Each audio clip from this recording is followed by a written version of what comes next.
Paris की सड़कों पर आग है, गुस्सा है और नाराजगी है। हजारों लोग राष्ट्रपति इमैनुअल मैक्रों का इस्तीफा मांग रहे हैं। नारे लग रहे हैं कि मैक्रो, हमें तुम्हारा युद्ध नहीं चाहिए। आखिर ये विरोध क्यों? मैक्रो ने ऐसा क्या कह दिया कि पूरा फ्रांस भड़क उठा?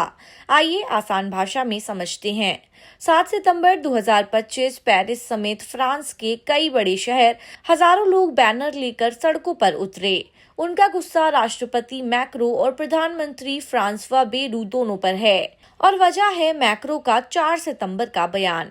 उन्होंने कहा था कि 26 देशों का एक कॉलिशन ऑफ द विलिंग तैयार है जो यूक्रेन में सैनिक भेज सकता है। अगर युद्ध खत्म हो जाता है तो यहीं से आग भड़क गई, क्योंकि जनता को लगा कि फ्रांस को फिर से एक और युद्ध में धकेला जा रहा है। पहले जानते हैं कि आखिर जनता क्यों नाराज है। लोग कह रहे हैं कि फ्रांस की समस्या महंगाई है, बेरोजगारी है, पेंशन सुधार है। लेकिन राष्ट्रपति की प्राथमिकता क्या है? एक और युद्ध। नारों में साफ झलक रहा है कि stop the war, stop Macron. लोगों का डर ये है कि अगर फ्रांस ने सैनिक भेजे तो सीधा रूस से टकराव होगा और इसकी कीमत आम जनता को चुकानी पड़ेगी। अब सवाल ये है कि मैक्रो ये सब क्यों कह रहे हैं? दरअसल मैक्रो मानते हैं कि अगर फ्रांस और उसके सहयोगी देश यूक्रेन के साथ खड़े नहीं हुए तो रूस की ताकत और बढ़ जाएगी। दूसरा, फ्रांस खुद को यूरोप और नाटो में मजबूत लीडर के तौर पर दिखाना चाहता है। तीसरा, सरकार का दावा है कि यूक्रेन को सपोर्ट करना फ्रांस की सुरक्षा में इन्वेस्टमेंट है। अब चलिए इसके प्रॉस और कॉन्स दोनों पहलुओं को समझते हैं।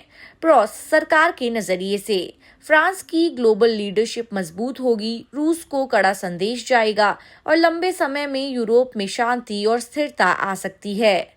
कॉन्स, जनता के नजरिए से अर्थव्यवस्था पर बोझ बढ़ेगा, फ्रांस के जवान किसी और देश की लड़ाई में जान गंवाएंगे, घरेलू मुद्दे जैसे महंगाई, नौकरी और शिक्षा भूल जाएंगे।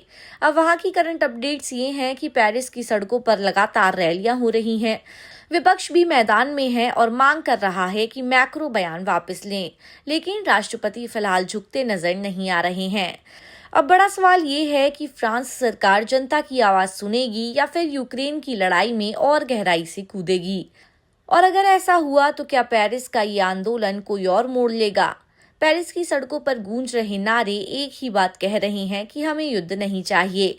अब देखना ये होगा कि मैक्रो अपनी कुर्सी बचाते हैं या फिर जनता की बात मानते हैं। News desk, politicians India. अगर आपको हमारा वीडियो अच्छा लगा तो हमारे चैनल को सब्सक्राइब करें, हमारी वीडियो को लाइक करें, शेयर करें और ऐसे ही देश की तमाम बड़ी खबरों के लिए जुड़े रहें पॉलिटिशियंस इंडिया के साथ।